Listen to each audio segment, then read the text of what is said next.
আমার সেই সমস্ত বাংলাদেশের ছাত্র বন্ধুদের কাছে প্রশ্ন, তোমাদের আন্দোলনের দামি দামি ভিডিও ফুটেজ তোমরা সোশ্যাল মিডিয়ায় আপলোড করেছো, ড্রোন নিয়ে এসে লম্বা লম্বা সমস্ত ভিডিও ওপর থেকে পাখির চোখের মতো সমস্ত ভিডিও শুট করেছো।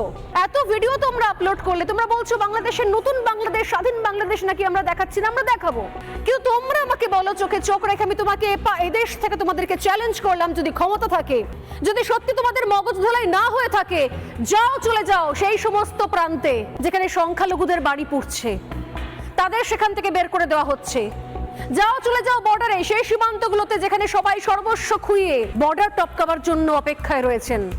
যদি সম্ভব হয় তোমাদের ড্রোন ক্যামেরাটা সঙ্গে নিয়ে যেও, ড্রোন ক্যামেরায় সেই সমস্ত ভিডিও ফুটেজ রেকর্ড করো।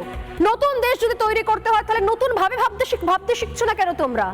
যে সমস্ত ছাত্ররা আন্দোলন করতে গিয়ে শহীদ হলো তার মধ্যে কোনো হিন্দু ছাত্র ছিল না নাকি?